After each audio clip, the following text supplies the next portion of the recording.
हीर की मदद करेंगे नवाब और Arjun. Hey guys, welcome back to the channel. Show 2 Juliet match जर्दी में नवाब के ससुर जी पधार चुके हैं सीपीयू में और कर दिए हैं बहुत बड़े बड़े बवाल। सबसे पहले तो वो नवाब को ही दमाजी जैसा कि प्रोमो में हमने देखा करने लगे हैं एंड टीना वहाँ पे मौजूद होती है। टीना जो भी सवाल अब करेगी नवाब से, उसका क्या जवाब होगा वो सुनने के लिए मैं काफ़ी ज़्यादा एक्साइटेड हूँ। वहीं पे अब वो हीर को देख लेते हैं डांस करते हुए। उनका दिमाग एकदम घूम जाता है कि भाई यहाँ तुम्हें पढ़ाई लिखाई करने के लिए भेजा है कि ये सब क्या है। ऐसे में वहाँ पे मौजूद और भी बच्चे होते हैं और भी कॉलेज की स्टाफ होता है। वो सोचता है कि भाई ये कहाँ से आदमी चला आया है, कौन है ये, इतना दिमाग ख़राब कर रहा है, इतनी फालतू की बातें कर रहा है। यहाँ पे अर्जुन जो होता है वो सारी चीज़ें देखता है, समझता है। अर्जुन और नवाब दोनों ही ये चाहते हैं कि भाई ये बंदा यहाँ से निकले।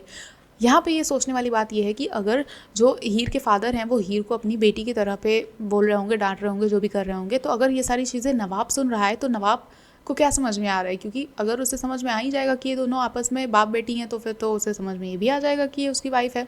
तो ये कन्फ्यूज़न नवाब की क्लियर नहीं होगी वहाँ पे एटलीस्ट। लेकिन दोनों जो हैं नवाब और अर्जुन वो हीर के फादर को उठाते हैं और रूम से बाहर निकाल देते हैं। ये चीज़ें तो होने वाली हैं। वहीं अगर हम बात करें जो प्रोमो आई हैं तो प्रोमो में क्या चीज़ें हमें देखने को मिलने वाली हैं। असल में जो हीर है वो डांस कंपटीशन के लिए पूरी तरह से रेडी है। नवाब और अर्जुन आपस में लड़ाई कर लेते हैं हीर की वजह से ही। हो सकता है कि अर्जुन जो है वो हीर के बारे में कुछ ऐसा कह रहा हो कि obviously she is looking beautiful and कुछ बातें हो रही होंगी जिस पर नवाब गुस्सा कर लेता है कि भाई तुम क्यों उससे एकदम चिपके पड़े रहते हो, क्यों उसके बारे में बात कर रहे हो। तो ये सारी चीज़ों पर लड़ाई हो जाती है। अर्जुन भी क्वेश्चन कर देते हैं who the hell are you, और चला देते हैं बल्ला। आ जाती हैं हीर बीच में। आना ही था ऑब्वियसली, नवाब को हर्ट होते हुए वो नहीं देख सकती हैं। जब वो बीच में आती है तो एक चीज़ नोटिस करने वाली है कि उन्होंने गले में वो लॉकेट पहन रखा है जो कि नवाब ने उसे फर्स्ट मीटिंग में दी थी, जब वो गुंडे उसके पीछे पड़ जाते हैं और नवाब उसे बचाता है। वो वेट्रेस बन के वहाँ पे जाती है।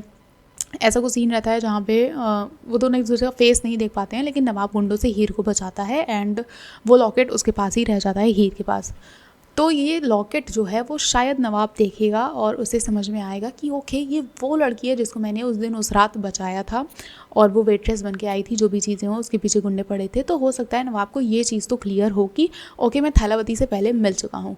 और इन्हीं सारी चीज़ों की वजह से अब नवाब जो है वो कहीं ना कहीं थैलावती को लेके अपने इमोशंस को लेके और भी स्पेसिफिक होता हुआ नज़र आएगा। और जब उसे चोट लग जाती है तो वो और भी ज़्यादा कंसर्न होने वाला है। लेकिन मुझे नवाब से ज़्यादा टेंशन अर्जुन को लेके हो रही है कि अर्जुन कितनी ज़्यादा गिल्ट में चला गया होगा कि मेरी वजह से हीर को इतनी सीरियस चोट लग गई है एंड उसका नेक्स्ट मूव क्या होगा। कहीं ना कहीं ऐसा लग रहा है कि कहीं अर्जुन के कैरेक्टर को ये लोग बहुत ज़्यादा ऑब्सेसिव पर्सन में ना क्रिएट कर दें जो कि बाद में इरिटेट करने लगे and I really want this to happen. लेकिन अब जो नवाब है ना, मुझे नहीं लगता पता चल जाएगा, क्योंकि प्रोमो में ये चीज़ रोक दी गई है।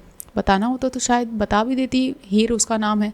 हो सकता है कि अभी भी ये चीज़ बची रह जाए एंड नवाब जो है वो एज अ थैलावती को उस दिन की लड़की उस लॉकेट से जोड़ के, हो सकता है अपनी फीलिंग्स को लेके हो जाए specific, okay I like her. But आगे क्या चीज़ें होने वाली हैं, असल में सच का पता चलेगा कि ये उसकी ही वाइफ है, तो इसमें अभी टाइम हो सकता है। ऐसे ही और अपडेट्स के लिए हमारे साथ फिलहाल जुड़े रहें। और अभी आपको क्या लग रहा है कि जो भी अर्जुन ने किया है नवाब के साथ और हीर को जो चोट वोट लगी है उस पर आपके क्या रिएक्शंस हैं, हमें कमेंट करके ज़रूर बताएं। और जुड़े रहें हमारे चैनल के साथ, देखते रहें फिल्मी लाइफ।